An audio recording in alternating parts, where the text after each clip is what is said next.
Hi, it's Seb Brantigan, the Britpreneur, and this is a video on Infusionsoft list hygiene and how to clear out your database excluding buyers. I wanted to do this video because it's relatively easy to delete inactive contacts from your database. So that could be people whose emails have bounced. It could be people who haven't engaged with your emails for a period of time, which could be 12 months or longer, or maybe have never engaged with emails.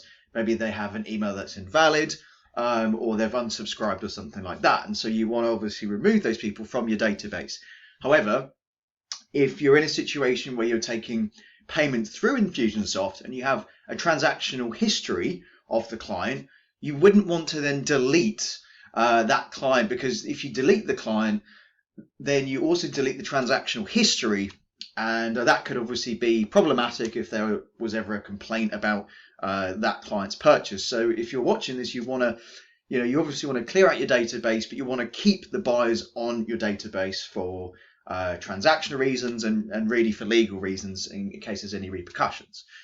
Hopefully there won't be, but it's good to have that information, because once it's gone, it's gone. And it costs a lot of money to recover deleted records from Infusionsoft. I can tell you that right now. So it's something worth avoiding. So anyway, so what I'm going to do right now is kind of walk you through the process. And so one thing that I do recommend that you do, if you haven't done already, in some kind of a campaign, have it set up so when someone buys a product, they're then tagged with a tag that's called product buyers or something like that. And I'll explain why that's important later on in this video, but I want to quickly show you how to do that if you haven't done this already. So if you're watching this, you've never taken payments through Infusionsoft, this is a really good thing to do. So if we go to, there's a campaign in here. So I'll just very quickly show you what I've done, which I do recommend you do. And so if we scroll up here, ignore all of the stuff, this is the bit that we need here, this particular area here. So one thing that I recommend that you do, so when someone buys any product in Infusionsoft, this is a good thing to do anyway, so you know that someone is a buyer of yours, and you're then generating a buyers list. So you would then add any purchase, okay? So the way that you do that is on the left here, you have product purchase, you drag that across like that, product purchase, you then click on that, and then you click any purchase, and then just tick all these boxes, check all, save, blah, blah, blah.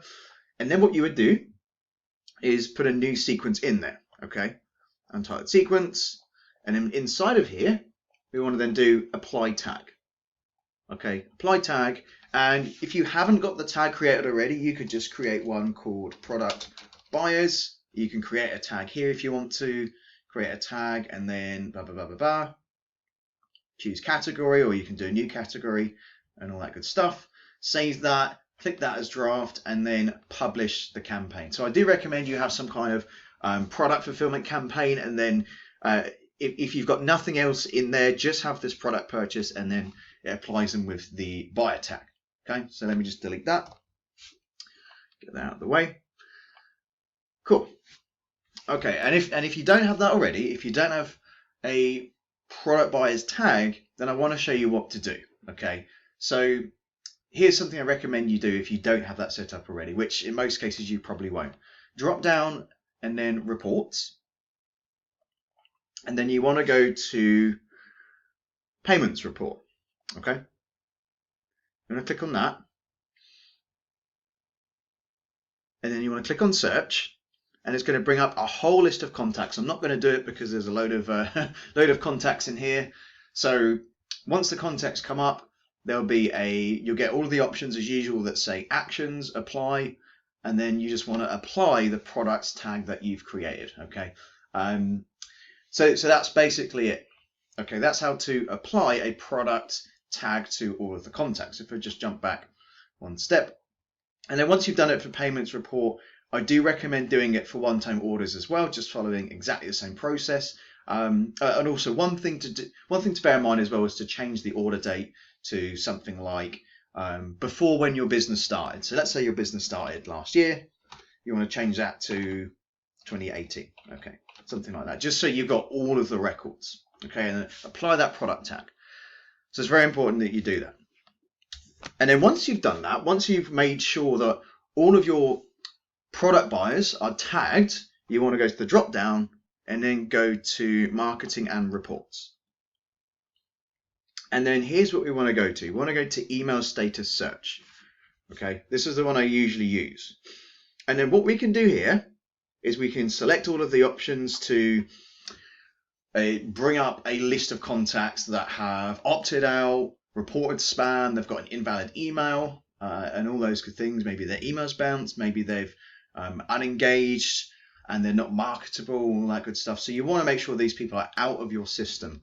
Okay, and something important to remember, if someone has opted out, so they've reported spam or they've opted out, etc., you can't then re-add those people back into the system. You can't use them for like in other email systems as well. You can't advertise them on Facebook because they've opted out. Okay, it's illegal to take those people out and add them back in if they've opted out. Okay, so I don't recommend doing that because it's against the law. You end up in a lot of trouble, so don't do that.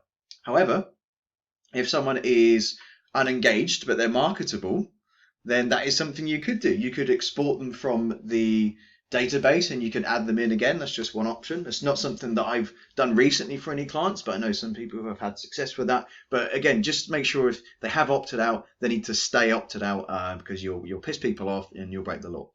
So one thing that we do before we hit search is we go over to MISC criteria, okay?